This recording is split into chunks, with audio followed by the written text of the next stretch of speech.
ఆంధ్రప్రదేశ్ రాజధానిగా అమరావతికి చట్టబద్ధత కల్పిస్తూ కేంద్ర ప్రభుత్వం ప్రతిష్టాత్మకంగా తీసుకొచ్చిన ఏపీ పునర్వ్యవస్థీకరణ సవరణ చట్టం 2026 బిల్లుకు లోక్సభ ఆమోదం తెలిపింది. కేంద్ర హోంశాఖ సహాయ మంత్రి నిత్యానంద రాయ్ సభలో బిల్లు ప్రవేశపెట్టగా వైసీపీ మినహా మిగతా అన్ని పార్టీలు మద్దతు తెలిపాయి. దీనిపై దాదాపు 2 గంటల పాటు సుదీర్ఘంగా చర్చ జరిగింది. TDP, BJP, Janasena, Congress, YCP, SP సహా పలు పార్టీల సభ్యులు ఈ చర్చలో పాల్గొని తమ అభిప్రాయాలను పంచుకున్నారు. అనంతరం సభ ఈ బిల్లును ఆమోదించినట్లు స్పీకర్ స్థానంలో ఉన్న తెన్నేటి కృష్ణప్రసాద్ అధికారికంగా ప్రకటించారు. లోక్సభ ఆమోదం పొందిన ఈ ఏపీ పునర్విభజన సవరణ బిల్లు రేపు రాజ్యసభ ముందుకు రానుంది. అక్కడ కూడా ఆమోదం పొంది రాష్ట్రపతి సంతకం పూర్తయితే అమరావతికి పూర్తి స్థాయి చట్టబద్ధత లభిస్తుంది. प्रश्न ये है कि विधेयक पर विचार किया जाए। जो सदस्य इसके पक्ष में है वो हाँ कहें, जो सदस्य विरोध में है वो ना कहें। मेरे विचार में निर्णय हाँ वालों के पक्ष में हुआ, हाँ वालों के पक्ष में हुआ।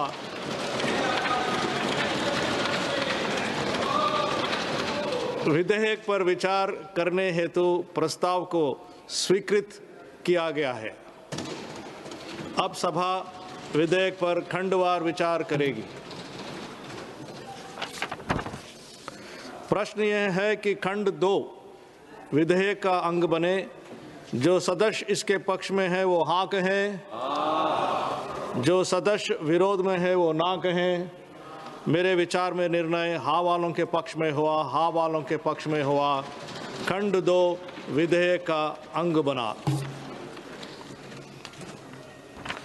प्रश्न यह है कि खंड 1 अधिनियम सूत्र और विधेयक का पूरा नाम विधेयक का अंग बने।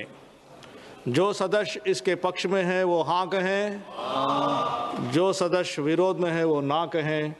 मेरे विचार में निर्णय हाँ वालों के पक्ष में हुआ, हाँ वालों के पक्ष में हुआ।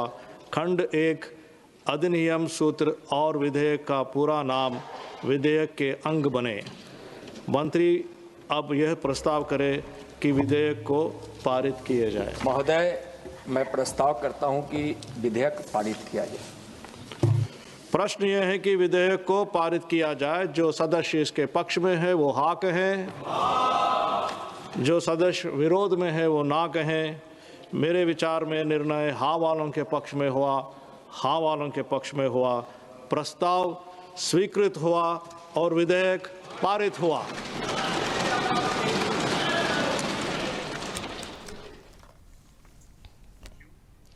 ఆంధ్రప్రదేశ్ రాజధానిగా అమరావతికి చట్టబద్ధత కల్పిస్తూ కేంద్ర ప్రభుత్వం ప్రతిష్టాత్మకంగా తీసుకొచ్చిన ఏపీ పునర్వ్యవస్థీకరణ సవరణ చట్టం 2026 బిల్లుకు లోక్సభ ఆమోదం తెలిపింది. కేంద్ర హోంశాఖ సహాయ మంత్రి నిత్యానంద రాయ్ సభలో బిల్లు ప్రవేశపెట్టగా వైసీపీ మినహా మిగతా అన్ని పార్టీలు మద్దతు తెలిపాయి. దీనిపై దాదాపు 2 గంటల పాటు సుదీర్ఘంగా చర్చ జరిగింది. TDP, BJP, Janasena, Congress, YCP, SP సహా పలు పార్టీల సభ్యులు చర్చలో పాల్గొని తమ అభిప్రాయాలను పంచుకున్నారు. అనంతరం ఈ సభ ఈ బిల్లును ఆమోదించినట్లు స్పీకర్ స్థానంలో ఉన్న తెన్నేటి కృష్ణప్రసాద్ అధికారికంగా ప్రకటించారు. లోక్సభ ఆమోదం పొందిన ఈ ఏపీ పునర్విభజన సవరణ బిల్లు రేపు రాజ్యసభ ముందుకు రానుంది. అక్కడ కూడా ఆమోదం పొంది రాష్ట్రపతి సంతకం పూర్తయితే అమరావతికి పూర్తి స్థాయి చట్టబద్ధత లభిస్తోంది. विधेयक पर विचार किया जाए। जो सदस्य इसके पक्ष में है वो हाँ कहें, जो सदस्य विरोध में है वो ना कहें। मेरे विचार में निर्णय हाँ वालों के पक्ष में हुआ, हाँ वालों के पक्ष में हुआ।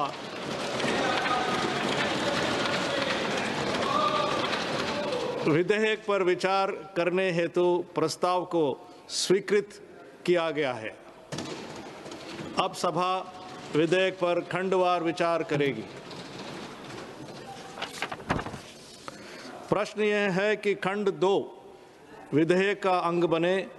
जो सदस्य इसके पक्ष में है वो हाँ कहें, जो सदस्य विरोध में है वो ना कहें। मेरे विचार में निर्णय हाँ वालों के पक्ष में हुआ, हाँ वालों के पक्ष में हुआ। खंड 2 विधेयक का अंग बना। प्रश्न यह है कि खंड 1 अधिनियम सूत्र और विधेयक का पूरा नाम विधेयक का अंग बने। जो सदस्य इसके पक्ष में है वो हाँ कहें, जो सदस्य विरोध में है वो ना कहें। मेरे विचार में निर्णय हाँ वालों के पक्ष में हुआ, हाँ वालों के पक्ष में हुआ। खंड 1 अधिनियम सूत्र और विधेयक का पूरा नाम विधेयक के अंग बने।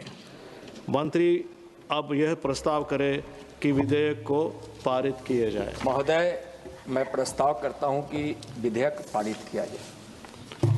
प्रश्न यह है कि विधेयक को पारित किया जाए। जो सदस्य इसके पक्ष में है वो हाँ कहें, जो सदस्य विरोध में है वो ना कहें। मेरे विचार में निर्णय हाँ वालों के पक्ष में हुआ, हाँ वालों के पक्ष में हुआ। प्रस्ताव स्वीकृत हुआ और विधेयक पारित हुआ।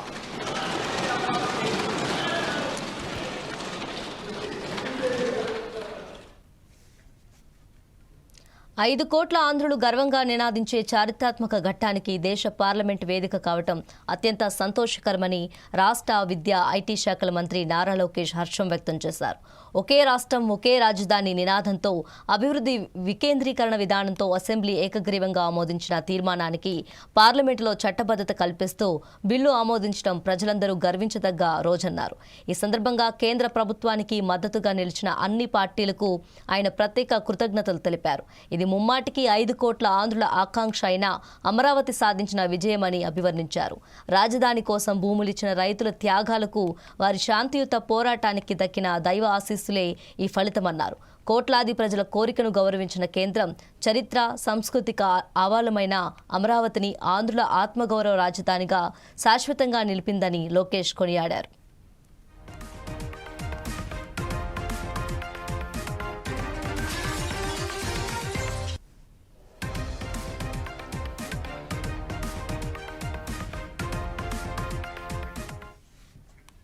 ఐదు కోట్ల ఆంధ్రులు గర్వంగా నినాదించే చారిత్రాత్మక ఘట్టానికి దేశ పార్లమెంటు వేదిక కావటం అత్యంత సంతోషకరమని రాష్ట్ర విద్యా ఐటీ శాఖల మంత్రి నారా లోకేష్ హర్షం వ్యక్తం చేశారు.